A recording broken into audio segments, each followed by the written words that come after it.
നമസ്കാരം. നവകേരള സദസ്സ് അങ്ങനെ അവസാനിച്ചിരിക്കുന്നു. ഇനി വിവാദങ്ങളുമില്ല, സമരങ്ങളുമില്ല, കരിങ്കൊടിയുമില്ല, ആകെ ഒരു ബോറടി. എന്നാൽ അവസാന ദിവസത്തെ നവകേരള സദസ്സിന്റെ പരിപാടിയും പ്രേക്ഷകർക്ക് എന്റർടൈൻമെന്റ് തന്നെ. കാണാം.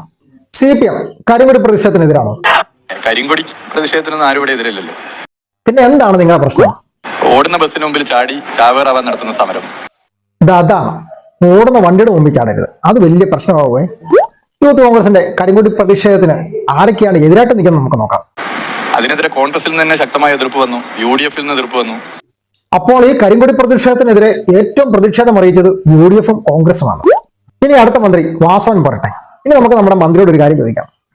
ഈ മുഖ്യമന്ത്രിയുടെ ബസ്സിന് മുമ്പിൽ കരിങ്കൊടി കയറ്റി ചാടി വീഴുന്ന ആരാ? മുഖ്യമന്ത്രിയുടെ വണ്ടിക്ക് മുമ്പിൽ ചാടി കിടക്കുന്നവര് ആരാണെന്നറിയോ? അവരുടെ യഥാർത്ഥത്തിൽ ഏത് പാർട്ടിയാണെന്നോ എന്തിനാണെന്നോ ഉള്ള ആശയങ്ങളൊന്നുമില്ല. അവരുടെ കൊടിയില്ല, അവരുടെ മുദ്രാവാക്യമില്ല, ഒരു കരിങ്കൊടിയായിട്ട് മാത്രം ആൾ ചാടുന്നു. അപ്പോൾ ഇതാണ് പ്രശ്നം. അപ്പോൾ യൂത്ത് കോൺഗ്രസിന് കാര്യം മനസ്സിലായല്ലോ. നിങ്ങളുടെ കൊടിയില്ല, മുദ്രാവാക്യമില്ല, ഒന്നുമില്ല. നിങ്ങൾ വെറുതെ വണ്ടിയുടെ മുമ്പിലേക്ക് എടുത്ത് ചാടിയാണ്. അപ്പൊ നമ്മുടെ മന്ത്രി പറഞ്ഞാൽ എന്തെങ്കിലും തെറ്റുണ്ടോ? നിങ്ങളുടെ കൊടിയുണ്ടോ? പിന്നെ ഈ ചാടുന്നത് ആരാണെന്നാണ് മന്ത്രി ഉദ്ദേശിക്കുന്നത്? അവിടെ പറഞ്ഞു കൊടുക്കുന്നേ. ആ ചാടുന്നയാള് ഏത് പാർട്ടിയാണെന്നോ എന്താണെന്നോ ഇനി തീവ്രവാദിയാണെന്നോ അറിയാൻ നോക്കൂ. അപ്പൊ ഇതാണ് കാര്യം. പൊടിയും വടിയുമൊന്നും ഇല്ലാതെ ഈ ചാടുന്നവർ ഒരുപക്ഷെ തീവ്രവാദിയാണെങ്കിലോ? അതുകൊണ്ടാണ് രക്ഷാപ്രവർത്തകരെ ഇറക്കി ഇത്തരം കാര്യങ്ങളൊക്കെ ഞങ്ങൾ കൈകാര്യം ചെയ്യുന്നത്. അപ്പോൾ എനിക്കും ഇതേ കാര്യമാണ് നിങ്ങളോട് ചോദിക്കാനുള്ളത്. ഇന്ന് കരിങ്കൊടി പ്രതിഷേധം നടത്തിയവരാരാ? അവരുടെ മുദ്രാവാക്യത്തിൽ അവരാരാന്ന് വല്ലതും പറയുന്നുണ്ടോ?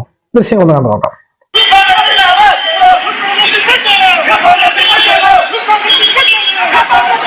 യൂത്ത് കോൺഗ്രസിന്റെ പ്രതിഷേധം എന്നല്ലേ പറഞ്ഞത്? അപ്പൊ നമുക്ക് തോന്നിയതാണോ? ഒന്നുകൂടെ കേട്ട് നോക്കാം. അതെ, യൂത്ത് കോൺഗ്രസിന്റെ പ്രതിഷേധം തന്നെയാണ് പറഞ്ഞത്. പക്ഷെ നമ്മുടെ മന്ത്രി വാസവൻ സാറ് അത് കേട്ടില്ല. അതാണ് പ്രശ്നം. ഇനി ഇവരുടെ ഏത് കൊടിയാണ് ഇരിക്കുന്നത് നോക്കാം. കൊടി ഏതാണെന്ന് അറിയാത്തത് കൊണ്ടാണ് ആകെ ഒരു കൺഫ്യൂഷൻ.